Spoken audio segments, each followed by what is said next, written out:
NLM, Newton's laws of motion. Question 2। Question 1 तो मैं कर चुका हूँ, हमने बोला था कि 3 क्वेश्चंस को करेंगे, तो क्वेश्चन 1 कर चुका हूँ। क्वेश्चन 2 पे आइए। सेम प्रॉब्लम, ब्लॉक है 2 ठो, एक ए है और दूसरा कौन है, बी ब्लॉक। ए का मास ये रहा, बी का मास ये रहा, सरफेस स्मूथ है, दोनों सरफेस के बीच में भी फ्रिक्शन एब्सेंट है, और ये जो है ब्लॉक ए, ये राइट हैंड साइड में इस डायरेक्शन में एक्सलरेशन ए से चल रहा है, और ये जो ब्लॉक बी है ए के रेस्पेक्ट में बी एक्सलरेशन से नीचे जा रहा है, यानी acceleration of B with respect to A is equal to B in this direction. तो ये रिलेटिव एक्सलरेशन है, एक्चुअल एक्सलरेशन नहीं है। हमको ए और बी के बीच में जो कांटेक्ट फोर्स है एन, वो निकालना है, और रिलेटिव एक्सलरेशन बी को भी निकालना है। यही क्वेश्चन है। इस सवाल को हम 2 मेथड से करेंगे। पहला तो सिंपल वे में विदाउट यूजिंग सूडो फोर्स, और उसके बाद फिर हम इसको सूडो फोर्स लगा के सॉल्व करेंगे। सूडो फोर्स लगाने से क्या होता है कि थोड़ा सा समय आपका बच जाता है ना, तो इसलिए वो मेथड भी आपको जानना चाहिए। तो चलिए करना शुरू करते हैं। पहले तो फ्री बॉडी डायग्राम दिखाते हैं आपको। ये देखिए N1 क्या है, ये ग्राउंड जो है इस ब्लॉक को ऊपर धक्का देगा और थर्ड लॉ से ये N1 हो जाएगा, एक्शन रिएक्शन पेयर। यहाँ और यहाँ भी कांटेक्ट है, तो यहाँ N है और उसका जोड़ीदार भी N होगा, जिसको कि हमने यहाँ नहीं डाल के यहाँ दिखाया है सिंप्लिसिटी के लिए। ये B तो रिलेटिव एक्सलरेशन है ब्लॉक B का, ए के ऊपर में B चल रहा है। ए का एक्सलरेशन, इसका एक्सलरेशन इस डायरेक्शन में कितना है, A है।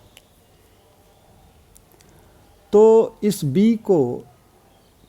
B का 2 एक्सलरेशन हो गया, एक तो इधर हो गया A और एक इधर भी हो गया। ये रिलेटिव एक्सलरेशन है ना। अब ये ऐसे क्यों कर देते हैं, कुछ स्टूडेंट को ये क्लियर नहीं होता है, तो चलिए इसको भी क्लियर करते हैं। देखिए रिलेटिव मोशन से हम जानते हैं कि acceleration of block B with respect to A, यहाँ बी ए है तो यहाँ पहले बी लिखिए, फिर यहाँ ए लिखिए, और इसको आप इस तरफ ले आइए तो आपको एक्सलरेशन ऑफ बी निकलेगा। तो एक्सलरेशन ऑफ बी कितना निकला, acceleration of B with respect to A plus acceleration of A. तो ये देखिए आपने 2 वेक्टर को जोड़ा है। 2 वेक्टर को जोड़ने के लिए ब्लॉक बी का एक्सलरेशन देखिए 2 वेक्टर का सम है। पहला तो आपका देख रहे हो कि एक्सलरेशन जो है इस डायरेक्शन में है, पहला तो ये देख रहे हो acceleration of block B with respect to A, ये देखिए यहाँ पर है जो कि इस डायरेक्शन में है। और दूसरा देखिए तो एक्सलरेशन ऑफ ए याद कीजिए हॉरिजॉन्टल दिशा में था, तो इसी बी पॉइंट से ऐसे एरो मार के इधर कर दिया। अब इसी दोनों का वेक्टर एडिशन जो है आपको net acceleration of block B देगा। उसको पाने के लिए आपको ए का कंपोनेंट तोड़ना होगा। ए का एक कंपोनेंट तो इधर हो जाएगा ए कॉस थीटा, और इसका दूसरा कंपोनेंट इधर हो जाएगा ए साइन थीटा। देखिए हमने तोड़ा है यहाँ, ए का एक कंपोनेंट ए साइन थीटा उधर है, ए का दूसरा कंपोनेंट है यहाँ देखिए, ए का पहला कंपोनेंट ए कॉस थीटा इधर रखे हैं और दूसरा कंपोनेंट इधर ए साइन थीटा रखे हैं। अच्छा, हमने ये तो बताया ही नहीं कि ये थीटा एंगल क्यों हो गया। तो असल देखिए, ब्लॉक ए जो था उसी का डॉटेड फिगर बनाए हैं, तो ये एंगल ब्लॉक ए में थीटा था, तो वही थीटा यहाँ भी लिखे हैं। अब देखिए ऐसे करके ऐसे कीजिएगा, ये थीटा है तो ये भी थीटा होगा, तो इसीलिए ये थीटा है तो ये भी थीटा हो गया। और इसीलिए ए का इधर वाला कंपोनेंट ए कॉस थीटा और इधर वाला कंपोनेंट ए साइन थीटा हुआ है ना। तो इनफैक्ट इस डायरेक्शन में ब्लॉक बी को दो एक्सलरेशन है, एक तो बी भी है और दूसरा ए कॉस थीटा भी है ना। ठीक है, अब चलिए फोर्सेज क्या क्या हैं ब्लॉक बी पर। एक तो नॉर्मल रिएक्शन एन है और दूसरा एम जी है। हमने इसी डायरेक्शन को एक्स एक्सिस मान लिया है और इस डायरेक्शन को वाई एक्सिस मान लिया है। आप कहिएगा क्यों, ऐसे भी तो मान सकते थे आप एक्स एक्सिस और ऐसे मान सकते थे वाई एक्सिस।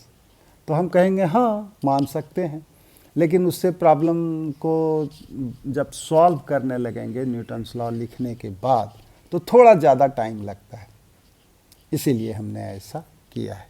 हालांकि दोनों ढंग से किया जा सकता है। तो चलिए, जिधर जिधर एक्सलरेशन है उसी उसी दिशा में फोर्सेज को ब्रेक करना है। तो ये तो ऑलरेडी ब्रेक्ड है, ये वाई एक्सिस के पैरेलल है ना। नहीं सॉरी, इसको तो ब्रेक करना होगा। तो कैसे करें, देखिए ये एंगल थीटा है तो ये एंगल 90 माइनस थीटा हो जाएगा, और तब ये चूँकि टोटल 90 है तो ये वाला पोर्शन आपका थीटा हो जाएगा। तो एम जी का कंपोनेंट ये वाला कंपोनेंट एम जी कॉस थीटा और ये वाला कंपोनेंट एम जी साइन थीटा हो जाएगा। तो देखिए वाई डायरेक्शन में ब्लॉक बी पर दो फोर्स है, एक तो वाई एक्सिस की ओर एन, एगो वाई के उल्टी दिशा में एम जी कॉस थीटा। एक्स एक्सिस के अलोंग देखिए तो क्या ठो फोर्स है, एम जी साइन थीटा, एक ही फोर्स। तो चलिए एक्स एक्सिस के अलोंग हम न्यूटन्स लॉ लगाते हैं। किस पर, ब्लॉक बी पर। मास कितना है, एम। तो using second law along positive X direction, तो पहला इक्वेशन हो जाएगा, and along positive Y direction, तो वो दूसरा इक्वेशन दे देगा। अब देखिए ये दो ठो इक्वेशन हमने पाया है। अब देखिए कैसे पाए हैं। एम जी साइन थीटा कहाँ से लिखे, देखिए इधर फोर्स है ना, एम जी साइन थीटा एक्स एक्सिस के अलोंग, बस एक ही है, बराबर mass acceleration along X axis. देखिए एक्स एक्सिस के अलोंग ये देखिए बी भी है और ए कॉस थीटा भी है, तो B plus A cos theta लिख दिया।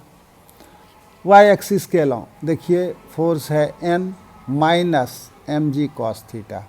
माइनस क्यों किया वो आप समझ रहेंगे, उल्टी वाई दिशा में है, तो N minus M G cos theta बराबर इस डायरेक्शन में एक्सलरेशन, इस डायरेक्शन में एक्सलरेशन देखिए ए साइन थीटा है, तो N minus M G cos theta बराबर M into A sine theta. N minus M G cos theta बराबर M into A sine theta. ये 1 2 हो गया। आपको क्या निकालना है, बी निकालना है, और क्या निकालना है, एन निकालना है। तो इक्वेशन 2 से तो एन आ गया, इस एम जी कॉस थीटा को उस साइड ले जाइए, आपका एन आ गया। और जब एन आ गया तब देखिए पहला इक्वेशन से आपका बी भी निकलेगा। कैसे, इस पहला इक्वेशन को देखिए हमने यहाँ लिखा है, एम जी साइन थीटा बराबर m B plus A cos theta, M से एम कट गए तो जी साइन थीटा बराबर B plus A cos theta, therefore B बराबर जी साइन थीटा माइनस ए कॉस थीटा, ये आ गया। तो इस तरह से इसका आंसर बन गया। अब चलिए मेथड 2 जो कि थोड़ा कम समय लगता है, उसको सूडो फोर्स मेथड से कैसे किया जाए वो बताते हैं। सबसे पहले तो जो ब्लॉक ए था और जो ब्लॉक बी था उसका फ्री बॉडी डायग्राम हमने बना दिया है, कौन कौन फोर्सेज कहाँ कहाँ लगते हैं वो तो कई बार कर चुके हैं। अब देखिए ब्लॉक ए जो है वह ए एक्सलरेशन से इधर जा रहा है। अब ब्लॉक बी ए पर फिसल रहा है रिलेटिव एक्सलरेशन बी से। सूडो फोर्स में क्या किया जाता है कि अगर रिलेटिव एक्सलरेशन देखिए किसी और ब्लॉक का तो समझ लीजिए कि उस पर सूडो फोर्स लगाइएगा तभी न्यूटन्स लॉ वैलिड होगा। तो या तो आप ब्लॉक बी का नेट एक्सलरेशन निकालिए जैसे ऊपर के सवाल में निकाले हैं, या अगर रिलेटिव एक्सलरेशन से ही काम चलाना चाहते हैं तो आपको बी पर एक सूडो फोर्स डालना होगा। सूडो का स्पेलिंग भी थोड़ा अजीब है, सूडो। सूडो फोर्स मतलब काल्पनिक force, imaginary force, virtual force, जो कहना है कहिए। तो सूडो फोर्स कैसे लगाया जाता है? तो पहले ए तो चल रहा है, ए के रिलेटिव में बी चल रहा है, तो ए की आत्मा को, किसी आदमी के मरने के बाद उसकी आत्मा जो है यूनिवर्स में घूमते रहता है, आत्मा का मास 0 माना गया। तो ए की आत्मा, ये जो ब्लॉक है उसकी आत्मा को ये देखिए भूत ऐसा बना दिया गया है और उसको ए के पास ही बैठाया गया है, देख रहे हैं। अब जब ए देखेगा तो ए पर बैठ के ही ए जब ए की आत्मा बी को देखेगी तो उसको सिर्फ बी को ही चलते हुए देखेगा एक्सलरेशन बी से। ब्लॉक बी को चलते हुए देखेगा कितना एक्सलरेशन से? बी एक्सलरेशन से। अब ए तो खुद एक्सिलरेटेड है, ए की आत्मा तो एक्सिलरेटेड है, उसका भी एक्सलरेशन ए है, तो वो चाहे तो बी पे न्यूटन्स लॉ तब लगा सकता है, लेकिन शर्त यही है कि बी पे एक सूडो फोर्स देना होगा कि ए की आत्मा किधर जा रही है? इधर। तो उल्टी दिशा में इसको भी ऐसे करके ए दे दीजिए। अब ये फोर्स तो है ही नहीं, फोर्स नहीं है, ये तो उल्टी दिशा में एक्सलरेशन दिए हैं। तो इसी एक्सलरेशन में आप m से मल्टीप्लाई कर दीजिए। किसका मास? जिस ब्लॉक पे सूडो फोर्स लगाना चाहते हैं। किस ब्लॉक पे सूडो फोर्स लगता है? जो रिलेटिव एक्सलरेशन में रहता है। तो उस पर देखिए m इंटू ए, ये सूडो फोर्स हमने लगा दिया। ठीक है, अब देखिए आगे के डायग्राम में ये एम ए हमने सूडो फोर्स लगा दिया। अब देखिए, अब इसको जो आत्मा जो है, ए की जो आत्मा है वो न्यूटन्स लॉ लगाएगा। अब आराम से लगा सकता है, ये रिलेटिव एक्सलरेशन है तो भी लगा सकता है। देखिए कैसे, तो आपको इस दिशा में और इस दिशा में न्यूटन्स लॉ लगाना है ब्लॉक बी पर। तो इस डायरेक्शन में न्यूटन्स लॉ लगाना है, इधर तो एक्सलरेशन बी है, लेकिन एम जी जो है उसका कंपोनेंट पहले इधर और इधर लिखना होगा। तो चूंकि ये थीटा है तो एम जी कॉस थीटा इधर होगा और एम जी साइन थीटा इधर होगा, और इसको हम हटा दिए हैं अगला फिगर में। देखिए एम जी कॉस थीटा रहने दिए हैं, एम जी साइन थीटा रहने दिए हैं, और वो जो एम जी था उसको गुड बाय कर दिए हैं। क्या उसका कंपोनेंट तो हमने ले ही लिया। अब देखिए ये जो सूडो फोर्स है इसका भी कंपोनेंट लेना होगा। ये एंगल थीटा है तो ये एंगल भी थीटा होगा। एम ए का कंपोनेंट ये वाला एम ए कॉस थीटा होगा, और ये वाला एम ए साइन थीटा होगा। इस दिशा में हो गए। अब आप चाहें तो इसको भी हटा सकते हैं, कंपोनेंट तो ले ही लिया। अब आप आराम से इस दिशा में न्यूटन्स लॉ लिखिए और इस दिशा में न्यूटन्स लॉ लिखिए। इस दिशा में लिखने लगिएगा तो एक फोर्स ये है और उसके पीछे एक ठो ये है, तो M ji sine theta minus M A cos theta is equal to M into B. और इस दिशा में न्यूटन्स लॉ लिखिएगा अगर वाई डायरेक्शन में, तो N minus M G cos theta minus M a sine theta is equal to mass m. Acceleration क्या है? तो 0 है। इस दिशा में एक्सलरेशन है ही नहीं, 0 एक्सलरेशन है, तो वही हमने लिखा है। पहले तो एक्स डायरेक्शन में लिख दिया है m ji sine theta minus M A cos theta बराबर एम बी। देख लीजिए आप ठीक से, ये माइनस कर दिए थे। और उस दिशा में N minus M G cos theta, N minus M G cos theta minus M a sine theta है, देखिए बराबर एम इंटू 0।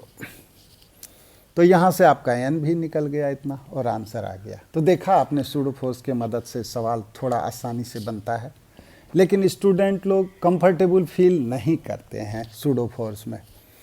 हाँ, 2-3 सवाल बना लीजिएगा, तब आपको कंफर्टेबल लगने लगे।